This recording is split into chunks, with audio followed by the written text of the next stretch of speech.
Sub-basement, Doctor. Morgue's on B4. Don't stay past 3. Past 3? Why not? I don't like visitors after that.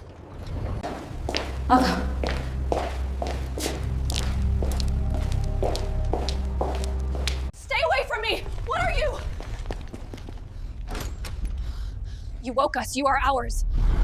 Mr. Midnight. General Hospital's grimy windows as Dr. Ayesha Malik stepped through the sliding doors at 11 o'clock at night. The storm outside churned the sky into a black void, thunder shaking the building's ancient frame. Inside, the air carried a sharp sting of antiseptic mixed with a foul undercurrent, like spoiled meat left in the shadows. Fluorescent lights buzzed, their sterile glow failing to touch the corners where darkness seemed to writhe with purpose. Ayesha, a first-year pathology resident, faced her first night shift in the sub-basement morgue, a place whispered about by even the hospital's toughest veterans. Blackthorn, built in 1897 over a plague pit, held secrets in its lower levels, sealed after a fire in the 1920s that left no one alive. Staff called the sub-basement the silent ward, claiming equipment moved on its own and voices echoed from nowhere. Ayesha brushed off the stories. She trusted science, not ghost tales. Imran, the night porter, a thin man with bloodshot eyes and shaky hands, shoved a keycard toward her. Sub-basement, Doctor. Morgue's on B4. Use the service elevator. Main one's dead after 10. His voice scratched like sandpaper, his eyes glued to the desk. Why not the main elevator? Ayesha asked, slinging her medical bag over her shoulder. Imran's mouth twitched. Doesn't work right at night. Sign here. Don't stay past 3. He pushed a clipboard forward, his fingers smudging the paper. Ayesha signed, her neck prickling with unease. Just hazing, she thought. She headed to the service elevator, its dented doors scratched with marks that looked like jagged letters from some forgotten language. When they creaked open, a cold gust hit her, reeking of rust and rot, twisting her stomach. The elevator groaned as it sank, lights flickering with each lurch. It halted on B3 without her pressing the button. The doors parted, revealing a dark hallway cluttered with broken wheelchairs and torn medical charts. A lone bulb swung at the far end, its light pulsing like a dying heart. Something darted in the shadows, tall, too thin, gone in a blink. Ayesha jabbed the close button, her pulse racing. Just the light playing tricks, she told herself. B4 was freezing, the air thick with bleach and a sour stench, like earth after a grave's been opened. The morgue's hallway stretched into darkness, its walls a sickly green under faint emergency lights. Ayesha's footsteps echoed, each one answered by a soft, trailing sound, like someone following just out of sight. She gripped her flashlight, its beam slicing the gloom but finding nothing.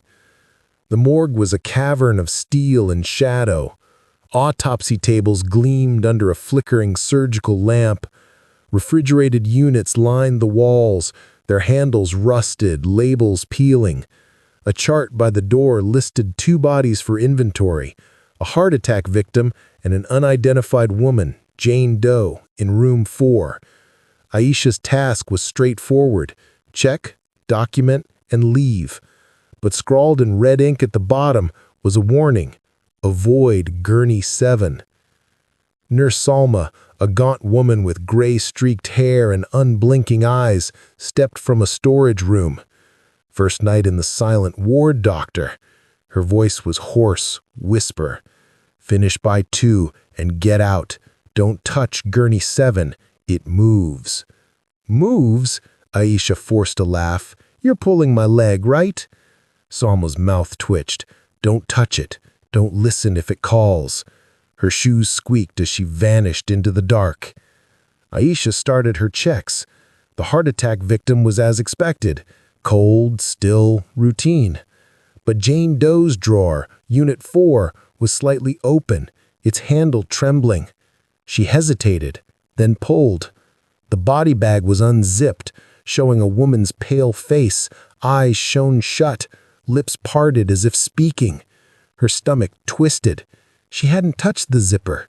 A low hum rose, like distant voices chanting, and the bag twitched, as if something inside stirred. She slammed the drawer shut, the clang ringing in her ears. The hum stopped, but a wet scrape came from the corner. Her flashlight caught Gurney 7, rusted, empty, against the wall. Its wheels spun slowly, unprompted, squeaking in time with her heartbeat. A whisper slid through the air. "Ayesha, come closer." The voice wasn't outside. It echoed inside her skull, cold and sharp. She backed away, but the gurney inched forward, its frame groaning. The lights flickered, plunging the morgue into darkness for a moment. When they returned, Gurney 7 was in the room's center, closer than before. By 1 in the morning, Ayesha reached the nurse's station, hands trembling as she scrolled notes. Salma looked up, her eyes like pits. "You saw it move. Gurney 7. It's never empty." "What's on it?" Ayesha's voice cracked. Salma leaned closer, her breath rancid. "It carries what stays behind. Souls, shadows, things that don't die right. Last doctor who touched it was found on it, eyes gone, mouth sewn shut." She pointed to a faded photo on the wall, a smiling woman, her face scratched out. Thunder shook the hospital, lights stuttering.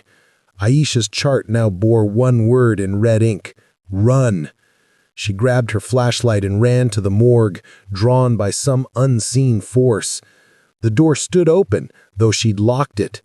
Gurney 7 was under the lamp, its surface slick with dark liquid pooling on the floor, reeking of blood. Voices whispered, louder now, overlapping. "Ayesha, you saw us. You're ours." The gurney lurched, wheels screeching as if yanked by unseen hands. She dodged, but the walls seemed to pulse, closing in. A shadow rose from the gurney, a tall, eyeless figure, its body stitched together, limbs bending wrong. It reached for her, fingers brushing her arm, cold as ice. She bolted for the elevator, but its doors wouldn't budge. The call button glowed red, then died. Behind her, the figure crawled along the ceiling, joints cracking, its mouth splitting to show needle-sharp teeth. She spotted a fire exit, a rusted door labeled Basement Archive, No Entry. Her T-card worked too easily, the lock clicking as if welcoming her. The stairwell spiraled into darkness, air thick with mildew and blood's metallic tang. Her flashlight showed walls carved with names, dates, screams. "Let me out! They see me!" The archive below was a maze of rotting shelves, files spilled across the floor. Charts told of patients waking mid-autopsy, bodies vanishing, staff found eyeless. A 1920s report mentioned a Gurney curse tied to a plague victim sealed after the fire. A wet thud sounded. Her beam found Gurney 7, now in the archive, wheels spinning. The eyeless figure perched on it, head tilted, whispering her name in countless voices. Ayesha ran, corridors looping back to the gurney. Shadows clawed at her, hands tearing her scrubs. She tripped, files scattering, one showing her own photo, taken tonight, her eyes scratched out. An iron door loomed, carved with pentagrams and jagged runes, pulsing with red light. The whispers roared, "Join us! Finish it!" Ayesha pushed through to a circular chamber, its floor a mosaic of bones and dark resin, glowing faintly. Gurney 7 stood in the center, the figure now a writhing mass of limbs and faces melting into each other. A deep, ancient voice echoed in her mind, "Seal it, blood binds." A rusted scalpel lay on the gurney, its blade unnaturally bright. Ayesha grabbed it, slicing her palm. Blood hit the mosaic, igniting it in blinding light. The figure screamed, unraveling into smoke. The gurney collapsed, wheels breaking. The door slammed shut, runes burning red hot. Silence fell. Ayesha stumbled up the stairs, blood dripping, vision fading. Dawnlight spilled through the lobby windows as she emerged. Staff moved around her, oblivious. Her words sounded mad when she tried to explain. Imran took her keycard, his eyes empty. She resigned, driving away as the hospital faded in the fog. But the gurney followed. At night, her mirrors fogged, showing its spinning wheels. A package arrived, a rusted wheel, her name carved into it. Dreams pulled her back to the archive, the eyeless figure waiting. Blackthorn stands, its silent ward starving. New doctors come, hear the tales, touch what they shouldn't. The gurney rolls, and the whispers never stop.